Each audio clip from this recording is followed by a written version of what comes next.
BJP का ये दावा है कि वो इस बार बंगाल में सरकार बनाने जा रही है।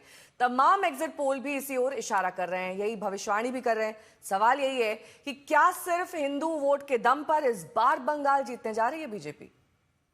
4 मई के नतीजों के बाद बीजेपी के शपथ ग्रहण समारोह में मुझे आना ही है।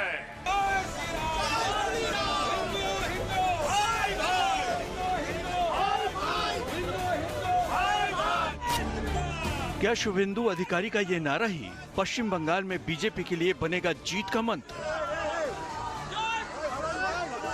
क्या मुस्लिम वोट बैंक के तिलिस्म को भेद कर हिंदू वोट के दम पर ममता का किला ध्वस्त कर देगी बीजेपी?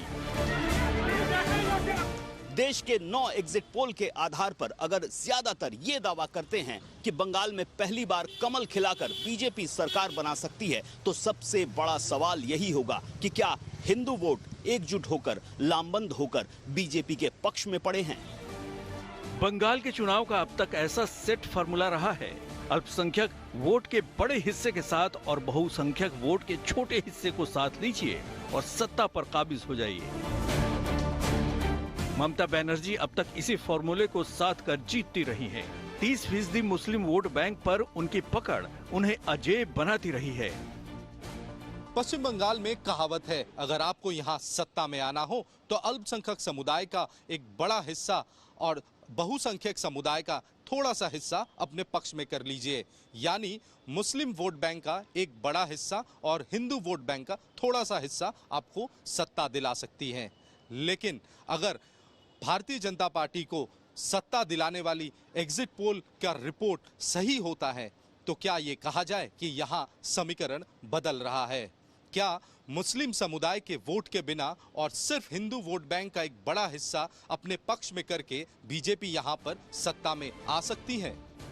2021 के नतीजों में देखिए तो 25% से ज्यादा मुस्लिम आबादी वाली 112 सीटें जो मुस्लिम वोट प्रभावित मानी गई, उनमें से 106 टीएमसी ने जीती, केवल 5 बीजेपी ने।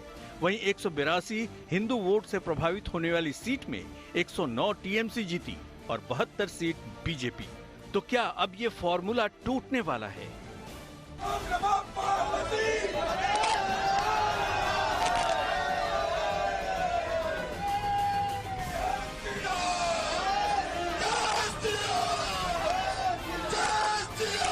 सब हिंदू बीजेपी को वोट कर रहा है, सब हिंदू बीजेपी को वोट कर रहा है।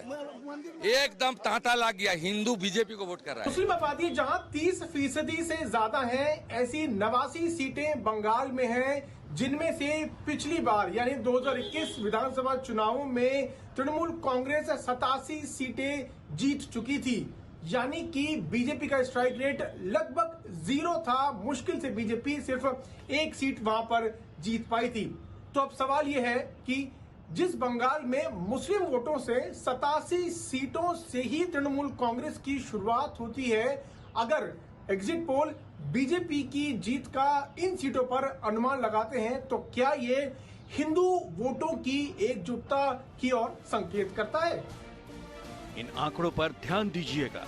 जहां बीजेपी 2016 से 2021 के बीच में 12% से 50% के पार तक हिंदू वोट हासिल कर चुकी है, वहीं टीएमसी का मुस्लिम वोट तो एक मुश्त बढ़ता रहा, लेकिन हिंदू वोट 43% से घटकर 32 से 39% तक पहुंचा है।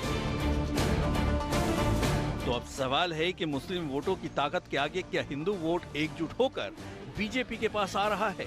अगर आ रहा है तो फिर कहां पर? क्योंकि जहां मुस्लिम आबादी 10% तक ही है, वहां बीजेपी का स्ट्राइक रेट सबसे ठीक रहता है। वहां बीजेपी ने 2021 में 42% का स्ट्राइक रेट हासिल किया। यहीं पर बीजेपी ने अपनी कुल 77 में से 33 सीटें जीती। लेकिन जैसे कहीं पर आबादी में मुस्लिमों का हिस्सा बढ़ा, बीजेपी का प्रदर्शन लगभग पूरी तरह से विपरीत अनुपात में गिरता गया। 20 से 30% मुस्लिम आबादी वाली सीटों में ये गिरकर 25% हो गया। 30 से 40% वाली मुस्लिम आबादी की सीट पर यह 0 हो जाता है, क्योंकि तब मुस्लिम वोट एक तरफा टीएमसी को जीत दिलाता है, हिंदू वोट बढ़ जाता है। तो बड़ा सवाल यही है कि क्या हिंदू वोट इस बार नहीं बटेगा? सब हिंदू बीजेपी को वोट कर रहा है, सब हिंदू बीजेपी को वोट कर रहा है। एकदम तांता लग गया, हिंदू बीजेपी को वोट कर रहा है।